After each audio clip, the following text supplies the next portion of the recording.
Buenos días, Biblioteca del Seminario de San Carlos Borromeo, dígame. Hola, buenos días. Me llamo Bernard Martí Orobal y soy profesor titular de la Universidad de Waseda, en Tokio, en Japón. Vale. Y mi especialidad es la historia del pensamiento religioso. Sí, me habían comentado que iba a llamar porque necesitaba un libro. A ver si puedo localizárselo. Deme algún dato más. El documento que me interesa de la Biblioteca de San Carlos Ah, sí. es un documento del padre Francisco de Montilla, Oh. un fraile franciscano. Y es una referencia al martirio de los 26 mártires de Japón, o los 26 mártires de Nagasaki, Ya veo. crucificados en 1597. Vale. Y por curiosidad, ¿qué historia tiene este documento? Pues el documento de la Biblioteca de San Carlos debe de ser el cuaderno donde él copiaba todos los documentos que le llegaban desde las misiones, principalmente en Filipinas y también en Japón. Perfecto. Necesito sus datos. Se pondrá en contacto con usted el bibliotecario. El seminario está a 10 minutos caminando desde la Catedral del Aseo o desde la Plaza del Pilar.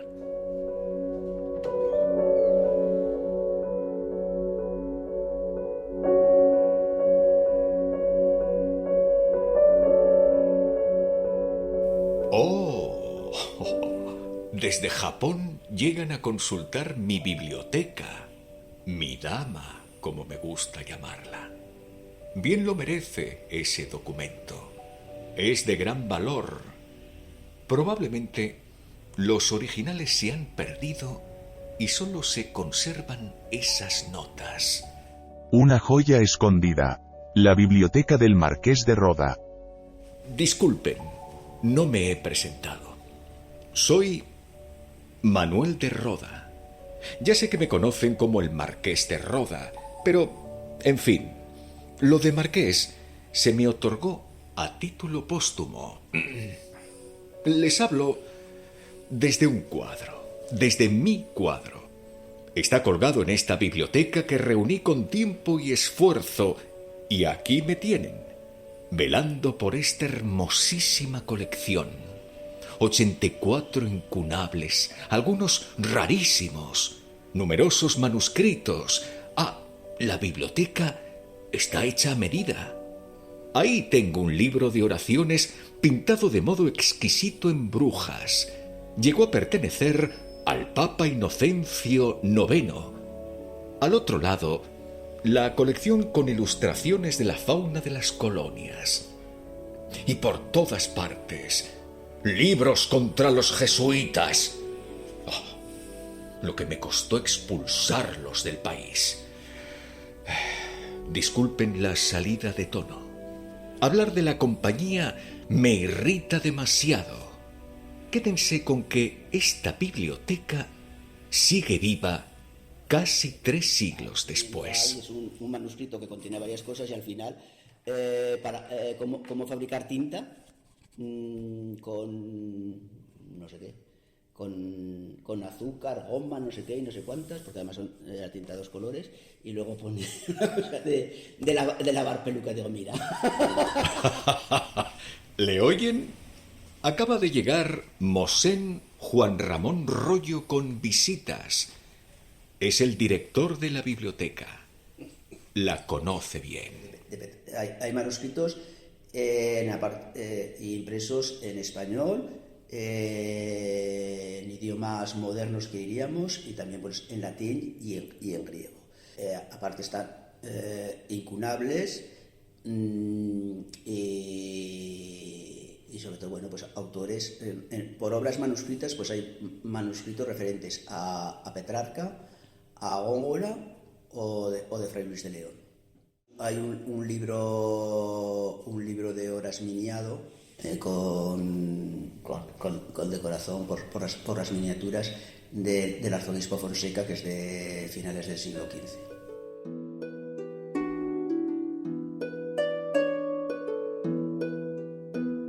Conseguí muchos de esos ejemplares gracias a mi puesto en la corte. Conocía al bibliotecario de la Santa Sede, diplomáticos, enciclopedistas, ilustrados. Faltan por catalogar 1/3 de las obras. En ello está el ministerio, que delega en la Biblioteca General de Aragón. Su directora es Rosario Fraile. De cuando en cuando se deja caer por aquí. Hay una singularidad, y es que es la biblioteca, además de un bibliófilo, por supuesto, es la biblioteca de un ministro y diplomático de Carlos III. Y le permitió pues estar perfectamente al día de ventas de bibliotecas, de nuevas producciones editoriales y se permitió también adquirirlas. Y luego es también la obra de una persona que por razón de su rango pues tenía una dispensa de la Inquisición para tener obras que no estaban permitidas su consulta al común de los mortales, digámoslo así, o a personas que a lo mejor carecían de la formación necesaria para interpretarlas rectamente. Es una biblioteca que la mayoría de las obras pertenecen al siglo XVIII, es decir, al siglo en el que vivió el propietario.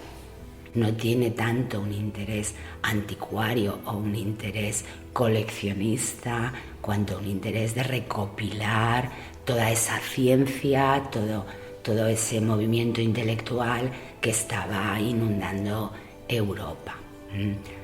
Quiero decir, lo que sería hoy una biblioteca pública, en la que te encuentras todas las materias, ¿no? Entonces eso siempre me resulta muy sorprendente, que una misma persona pueda tener esos intereses tan amplios, quizá porque ahora pues todos vivimos en el momento de la hiperespecialización, ¿no? Desde luego, en cuanto a bibliotecas del siglo XVIII, es sin duda, pues sino la mejor, una de las mejores, y sobre todo la singular historia de su conservación. Ya digo, no es normal que a la muerte de un propietario, sobre todo si no tiene herederos directos, las bibliotecas se conserven, porque empiezan a dispersarse, a trasladarse. Esta parte me la quedo, esta otra la llevo no sé dónde, y finalmente acaban dispersas.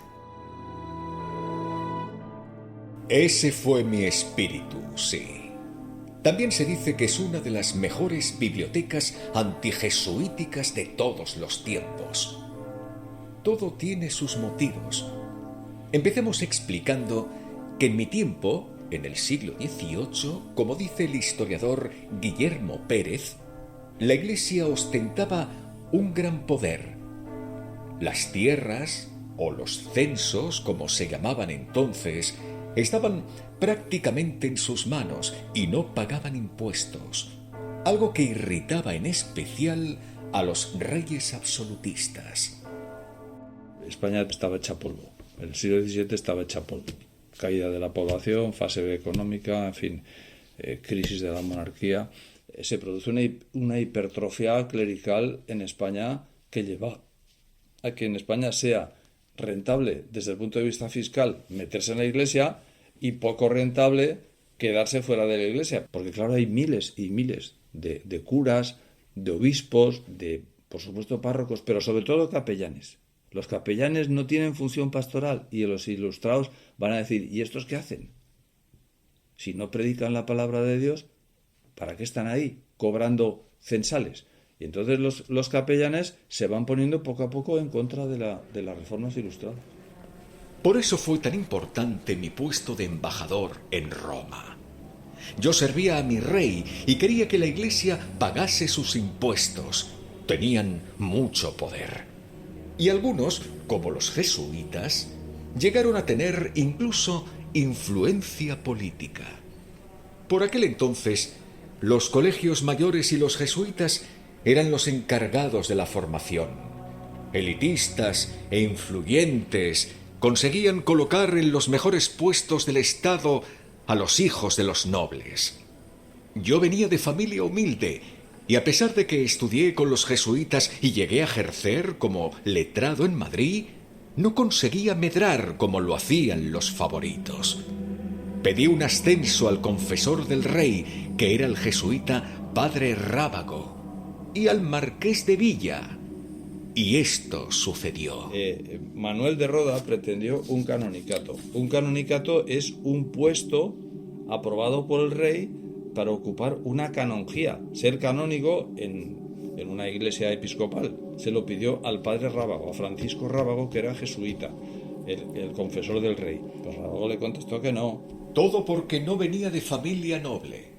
Lo intenté con un marqués y corrí la misma suerte. Este es el marqués de Campo de Villar, quien le respondió como excolegial mayor que estas cosas estaban reservadas a los de su casta. Me sentí ninguneado y comencé a conspirar contra ellos. Primero, me rodeé de amigos con poder, como el duque de Alba, que también repudiaban a los jesuitas. Llegué a embajador de Roma y me gané los favores del rey Carlos III hasta llegar a ministro. También elevó a este cargo al marqués de Esquilache, un italiano de su confianza que pronto desagradó al pueblo.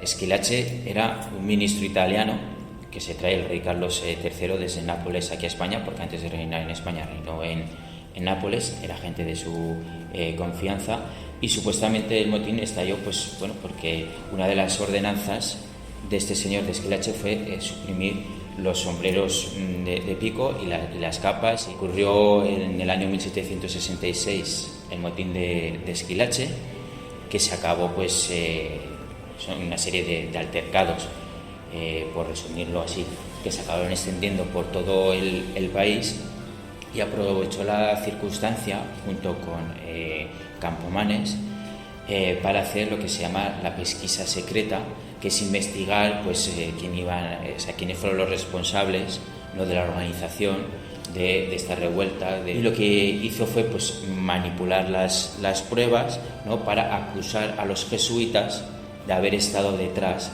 de ese motín de Esquilache, ¿no? Y entonces, a continuación decirle al rey que los jesuitas habían sido los culpables y recomendarle que el conde de Aranda, otro aragonés, que era presidente del Consejo de Castilla, tendría que expulsar a la orden de los jesuitas de todos los territorios de la corona. Ahí aproveché mis cartas para echar del país a los jesuitas. Y escuchen la paradoja. Dispuse en mi testamento que cuando yo faltase, mi biblioteca, se trasladase al antiguo colegio de los jesuitas de Zaragoza, donde había estudiado de niño. Así, llegó al edificio de San Carlos Borromeo. ¿Una contradicción? Puede ser, pero el espléndido conjunto era ideal. Hablan del devenir del edificio Jesús Criado, historiador de arte, y el arquitecto Ricardo Usón. La Compañía de Jesús se había fundado en el año 1534 y la presencia de los jesuitas en Zaragoza se documenta ya en el año 1547, es decir, en una fecha muy temprana. Van a intentar instalarse, van a encontrar algunos problemas porque algunas órdenes que estaban ya en la ciudad desde hacía mucho tiempo, como los agustinos o los carmelitas, se resistieron a la competencia que les iban a realizar los jesuitas y finalmente, tras varias dificultades, consiguieron fundar canónicamente el colegio. El resultado final, la verdad es que fue un complejo verdaderamente espléndido desde un punto de vista arquitectónico, sin duda uno de los conventos más monumentales que tenía la ciudad de Zaragoza en los siglos de la Edad Moderna, que afortunadamente los sitios de Zaragoza respetaron, por lo menos en parte, porque el complejo era más grande, pero lo que era el núcleo original del Colegio de la Inmaculada es justamente lo que ha llegado hasta nosotros en buen estado.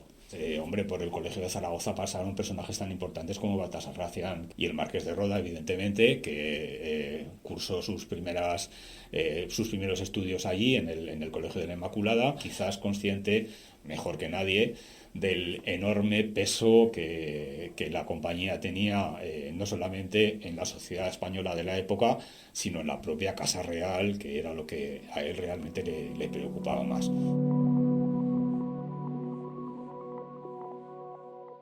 Lo que es más bonito es, bueno, pues un poco el formato de gran edificio claustral. De aquí nos encontramos en lo que es el claustro. Entonces, bueno, el patio es un patio muy elemental. Tiene arquería solo en la planta baja, que es donde estaba, digamos, la zona de recorridos, porque luego en los pisos de arriba son ya ventanas de las habitaciones. Esta era, digamos, un poco como la casa de los jesuitas, donde ellos habitaban y donde estuvieron las primeras aulas. El primitivo refectorio creo que estaba ahí y que ya cuando fueron a hacer la escalera, pues ya lo trasladan a esta zona, que encima es donde está la biblioteca esta maravillosa de Roda. La iglesia, si a todos asombra, porque la verdad es que es una iglesia que cuando entras no te imaginas, viendo por fuera de esos muros desnudos, con una portada bastante elemental, además está hecha con ladrillo, ahí se nota un poco, pues eso, esa austeridad, ¿no? Y sin embargo, cuando uno entra dentro, es un barroco que es muy, no sé, como muy unitario, ¿no? Entonces es muy, no sé, llama mucho la atención, el altar es muy movido, muy brillante, y entonces, claro, hace que al entrar, pues toda la iglesia, la verdad es que sea una verdadera joya, ¿no? Y sorprendente por eso.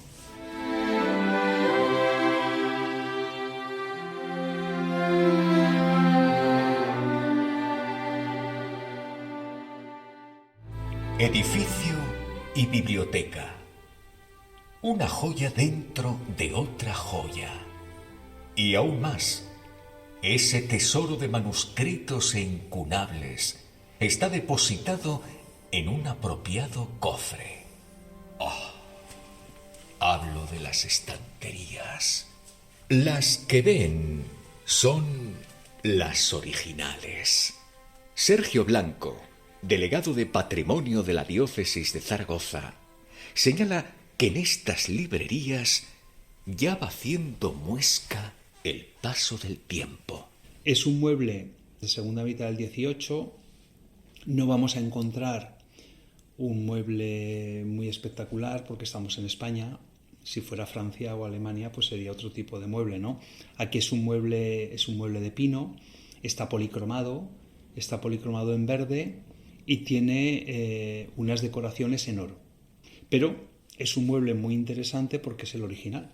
Es el original de la Biblioteca de San Carlos, y luego es un mueble que corresponde a todo un diseño de una biblioteca completa, ¿no? Es un mobiliario que habría que restaurar. Las baldas pues ya empiezan a ceder y bueno, pues habría que plantearse una buena restauración y un buen montaje para que esta biblioteca recuperara todo el esplendor que tuvo cuando se depositó en ese edificio.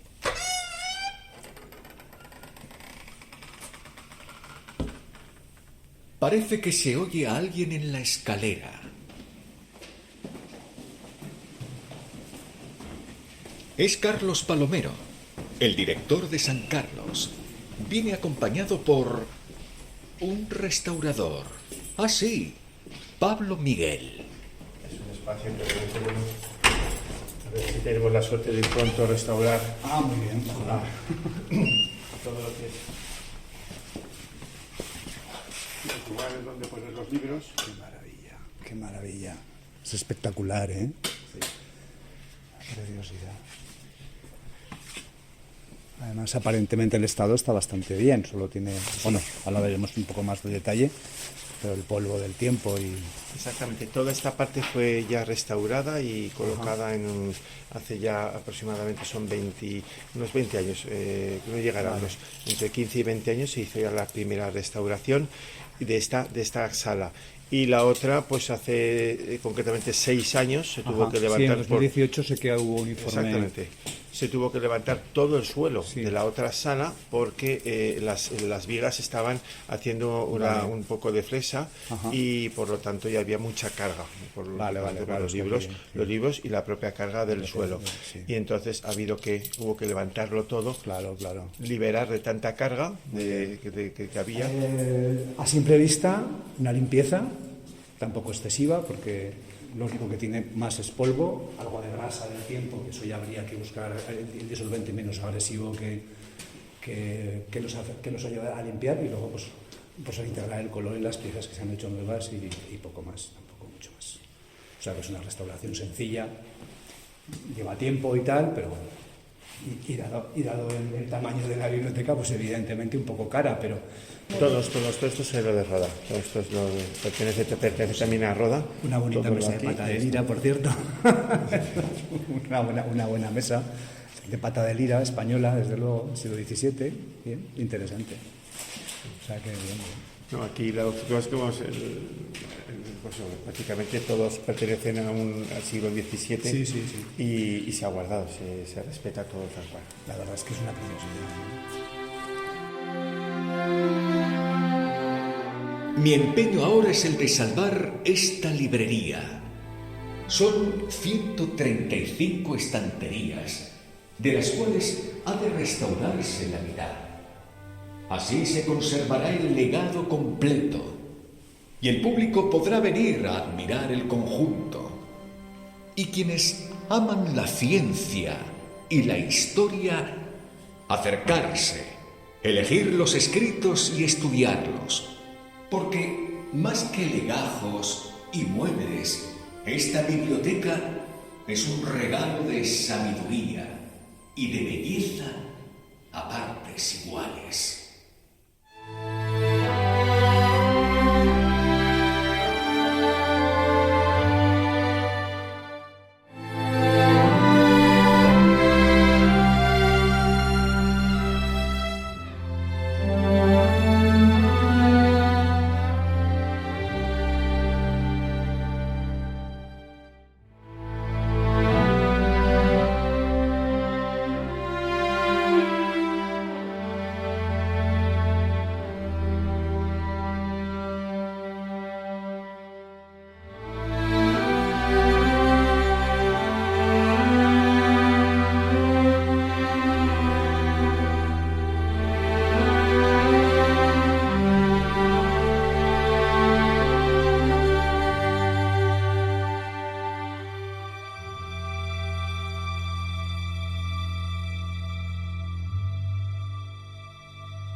Una joya escondida. La biblioteca del Marqués de Roda. Han intervenido Bernat Martí Oroval, profesor titular Universidad Waseda, Tokio, Japón. Juan Ramón Rollo García, director del Archivo Diocesano de Zaragoza y director de la Biblioteca del Seminario de San Carlos Borromeo. Rosario Fraile, directora de la Biblioteca General de Aragón. Guillermo Pérez Sarrión, catedrático de Historia Moderna de la Universidad de Zaragoza. Santiago Navascués, doctor en Historia y cofundador de Historia de Aragón. Jesús Criado Mainar, doctor en Filosofía y Letras y profesor titular de Historia del Arte de la Universidad de Zaragoza.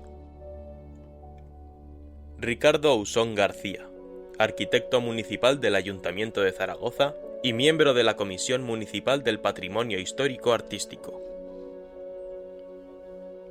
Sergio Blanco, delegado de Patrimonio de la Diócesis de Zaragoza. Carlos Palomero, director del Seminario de San Carlos Borromeo. Pablo Miguel, restaurador. Con las voces de Juanjo Hernández como el Marqués de Roda y Martín Fernández como recepcionista.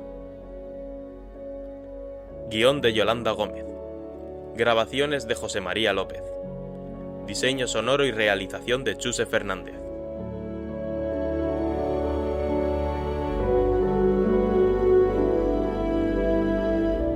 Una producción de Resonar.